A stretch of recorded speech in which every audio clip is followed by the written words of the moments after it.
Olá pessoal, obrigado pelo convite, é um prazer enorme estar aqui na minha instituição, na UERJ, instituição que eu tenho um imenso carinho, a convite dos alunos, isso para mim é motivo de grande alegria, e estar no mesmo evento que um dia eu vi o professor Sequito falar, no mesmo evento que eu vi o professor Monerá, o professor Mário Grossman, vários nomes da odontologia falar, para mim é um motivo de grande alegria. Agradeço a todos vocês que pediram para que eu estivesse aqui presente nesse evento. Tá? Muito obrigado. Pessoal, eu sou formado aqui na UERJ, sou formado em graduação aqui na UERJ, sou especialista em dentística pela UERJ, grupo do professor Hugo, professor qual eu tenho um imenso carinho, mestre também em odontologia, com ênfase em dentística, e doutorando. Até o ano que vem termino meu doutorado e serei doutor aqui pela instituição. Então eu tenho um vínculo com essa instituição absurdo. Sou professor do curso de atualização em odontologia, daqui a pouco a gente vai falar rapidinho sobre ela, junto com o professor Monerá. Professor de dentística, professor de materiais dentários, professor de clínica integrada das faculdades de São José, faculdade que me acolheu com imenso carinho, e que hoje também tenho orgulho de representar. Sou revisor de duas revistas, a mais conhecida é a Sobrap, revista de periodontia. Lá eu reviso alguns artigos que tenham correlação com dentística. Estou nas mídias sociais, no iDent, a rede social de dentista, tem algumas aulas lá. Estou gravando uma sequência de aulas para graduação, que é o meu objetivo maior atualmente. Estou no Facebook, estou no YouTube, e agora também estou aqui pelo Teleodonto. Qualquer dúvida que vocês tiverem durante essas aulas, por favor, tirem as suas dúvidas pelo Teleodonto. Terei acesso lá diretamente e responderei diretamente pelo sistema de vocês, tá ok? Aí tá foto da minha instituição, as fotos da minha formatura com meus colegas de turma. Graças a Deus todos muito bem encaminhados, graças a Deus todos trabalhando com um alto grau na odontologia. Tenho muito orgulho de ter sido formado nessa turma e por essa instituição. Meu curso de estética, curso de atualização, que é coordenado pelo professor Antônio Monerá, que tem uma equipe maravilhosa, o curso já tem mais de 20 anos, se não me engano, esse curso. Eu participo dele há pelo menos 5 anos, sempre com bastante sucesso. Agradeço aqui também ao professor Monerá a oportunidade de ser um dos professores do curso qual ele coordena. E vamos para a aula. Pessoal, a aula é dicas e dúvidas sobre clareamento dental. Mas o que é o clareamento? O que é o clareamento? Hoje você pergunta para o cirurgião dentista, já que hoje o clareamento é um dos procedimentos mais procurados no consultório, perguntar para ele o que é o clareamento. Não sei se ele sabe definir com tanta precisão. O clareamento é um procedimento medicamentoso baseado no uso de peróxidos de carbamida, peróxido de hidrogênio, dose dependente e dependente também do tempo. Então, os peróxidos são medicamentos utilizados por motivo estético. Eles vão participar de um processo químico que vai gerar clareamento. Mas para esse processo químico ocorra, eu dependo da dose, que nós temos a concentração dos peróxidos, a concentração dos agentes clareadores, e dependente do tempo. Quanto maior a concentração do meu gel clareador, eu preciso utilizar por menos tempo. Quanto menor a concentração, por mais tempo. Ok? E durante todo esse processo de clareamento, nós temos que prestar atenção em algumas coisas. Nós temos que avaliar o nosso paciente. Então, qualquer procedimento, qualquer planejamento, qualquer reabilitação estética tem que passar por uma etapa de entrevista e avaliação do seu paciente. Isso é de suma importância. no qual o paciente ele tem que se autoavaliar, ele tem que falar assim, doutor, eu tenho um problema com isso, a cor dos meus dentes estão escuros, eu tenho um dente escuro, eu tenho 2 dentes escuros, eu tenho uma mancha escura num dente tal, eu tenho um dente que está que tá angulado. Pessoal, isso aí o paciente tem que falar, tá?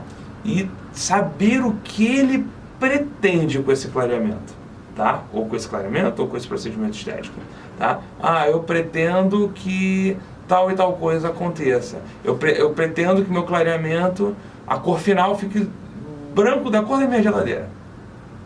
Né? É uma possibilidade, tá? Mas será que eu consigo alcançar essa possibilidade? Depende de outras coisas, tá? De outros fatores, do qual o cirurgião dentista tem que procurar, né? Como o histórico médico do paciente.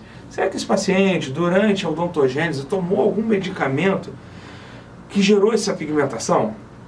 Uma possibilidade, né? As estruturas dentais desse paciente, esse paciente tem uma coroa ali, só a coroa não clareia, tá? Esse dente, o 11 ou 21, o 12, 22, ele tem restauração nele? Porque restauração também não clareia. Então o substrato em volta da restauração vai clarear, mas a restauração não vai clarear, tá? Tem que saber também de estrutura periodontal. Peraí, agora eu tenho que saber sobre periodontia para falar de clareamento? Sim. Pessoal, paciente com doença ativa, ele tem que tratar a doença primeiro, tá? E muitas vezes a doença periodontal tá correlacionado com exposição radicular, tá? Então o gel clareador em raiz exposta pode gerar sensibilidade. Então não tem que clarear paciente com raiz exposta? Não, tem como clarear paciente com raiz exposta sim. Mas esse paciente eu tenho que ter mais cuidado com ele. Eu tenho que saber avaliar melhor ele. Entendeu? Oclusão. Para clarear eu tenho que saber pério, dentística, oclusão. Sim, só. É odontologia. Tá? Você está vendo o paciente como integral. Tá legal? Oclusão sim. Porque se um paciente tiver com um contato prematuro em algum elemento, qual a resposta da polpa? A resposta da polpa é formar dentina. Então, o contato prematuro, aquele contato oclusal, aquela lesão que você está causando por trauma, vai gerar uma resposta pulpar. E qual a resposta pulpar? Formação de dentina. Dentina, qual característica? Amarelada e opaca. Quanto mais dentina eu tenho, mais escurecido vai ficar o meu alimento dental. Então isso aí vai se envolver com etiologia, tá? Então, esse paciente eu consigo clarear? Consigo. Com certos cuidados eu consigo clarear esse paciente. E eu tenho que avaliar a estética. O que o clareamento do meu paciente, clarear meu paciente vai afetar a estética geral desse paciente. Tá? Isso é outra coisa que a gente tem que levar em consideração. Com isso, eu gero uma coisa chamada limitação. O paciente não queria um branco de geladeira? Será que eu consigo alcançar? E isso, pessoal, tem que ser comunicado. Nós falhamos muito nesse ponto, na comunicação. Comunicação com o paciente é imprescindível para o sucesso. Tá? Então, eu não falo de sucesso somente da sua restauração. Tá? Isso aí é uma das coisas, um dos pontos, um dos tópicos do sucesso. É você ter feito um trabalho de qualidade, mas você como cirurgião dentista, né, tem que saber comunicar ao seu paciente aquela limitação, tá? E mostrá-lo que nem sempre aquele resultado será possível. E assim, pessoal, a gente gera um negócio chamado planejamento. Depois de comunicado ao paciente, você vai criar o seu roteiro de trabalho. Tá? A partir daí, você vai produzir o que você vai fazer. Mas antes de comunicar ao paciente que existe uma limitação no caso dele, nem pensar. Documentação. Pessoal, documentação é imprescindível atualmente na odontologia. Tá?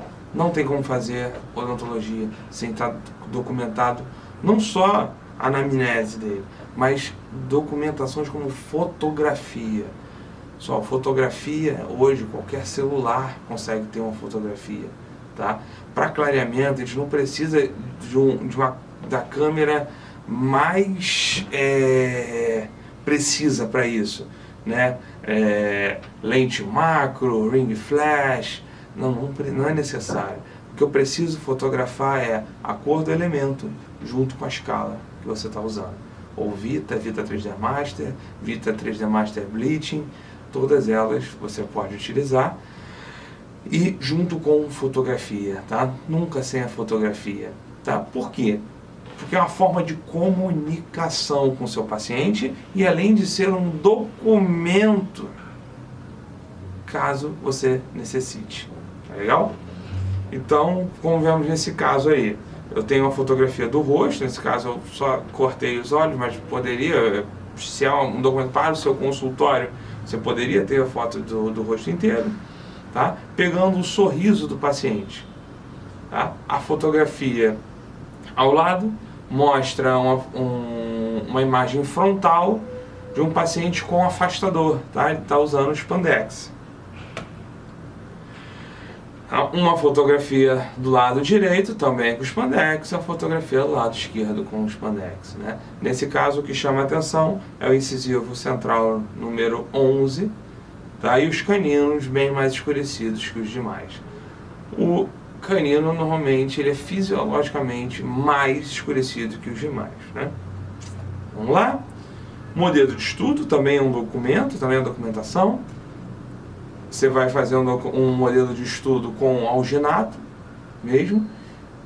Mas eu preciso fazer um modelo de estudo mesmo fazendo clareamento clínico, no qual eu não vou precisar de placa de clareamento, placa de silicone? Sim, porque às vezes é mais fácil ver alguns traumas oclusais nos modelos do que diretamente na boca. Eu consigo ver facetas de desgaste no modelo mais facilmente do que eu vejo na boca do meu paciente. Então sim, é necessário um modelo de estudo. Se você fizer um modelo de estudo e for fazer clareamento caseiro ou clareamento associado, que é o clínico e o caseiro junto, ótimo, você já ganhou uma etapa. Também, radiografia. O pessoal tem que ter periapical, de preferência periapical completa, para eu ver o quanto de luz de canal eu tenho naquele paciente. Tá legal? Porque quanto menor a minha câmara pulpar, quer dizer que eu tenho mais dentina. E tendo mais dentina, eu tenho um dente mais escurecido e tenho mais dificuldade para clarear. Tá? E também é necessário bite wing, direito e esquerdo. Por quê? Porque facilita diagnóstico de cárie, diagnóstico de alguma restauração que possa estar infiltrada. Tá? Então eu não posso clarear paciente com cárie ativa. Eu tenho que restaurar primeiro para poder depois clarear. Então a interproximal vai facilitar muito, vai ajudar muito nesse diagnóstico. Tá? Se o paciente não tem como, ou você não pode perder muito tempo, né, pelo menos essas 3 radiografias que estão na tela vocês devem fazer. Tá? Que é da bateria labial. Tá? Fazer lá da bateria labial superior e fazer da bateria labial inferior, que é o que mais se apresenta durante um sorriso do paciente. Pessoal, esse caso aí que eu estou mostrando, por exemplo, não sei se vocês percebem que o elemento 21 é um pouco mais escurecido do que o elemento 11. Né? Se eu não pedisse radiografia aí, eu não conseguiria constatar algumas coisas. Por exemplo, olha a radiografia. O elemento 21 não apresenta luz de canal. Tá? Esse é um paciente que se apresentou aqui no curso de atualização, tá? Foi atendido pelo professor Antônio Monerá, e o que nós percebemos? Um leve escurecimento da coroa do 21. Isso nos gerou uma dúvida, fizemos uma radiografia e vimos que ele apresentava uma absorção externa, né, e pouca luz de canal. Paciente que tem pouca luz de canal, esse dente não vai clarear? Não, ele clareia. Tá? Ele não vai clarear tanto quanto os outros e também não vai clarear na mesma velocidade dos outros. Então esse paciente tinha uma história interessante, que ele em 2 semanas ele estava indo para a Itália. 2 ou 3 semanas, não me recordo bem, mas em 2, 3 semanas eu consigo clarear? Sim, consigo clarear, se todos os elementos fossem rígidos. Se eu fosse fazer o clareamento sem radiografia nesse caso, o que ia acontecer?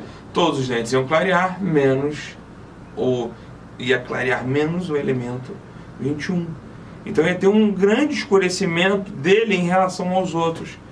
Tá? Então como eu vou proceder nesse caso? Vou clarear só ele. Vou clarear o máximo que eu consigo ele. Como os outros todos são rígidos, eu provavelmente consigo chegar à cor, provavelmente eu consigo chegar na cor dele, né, com os outros elementos que são rígidos. Então eu clareio o máximo possível o dente que não tem luz de canal e depois eu clareio os outros até chegar à coloração desse elemento.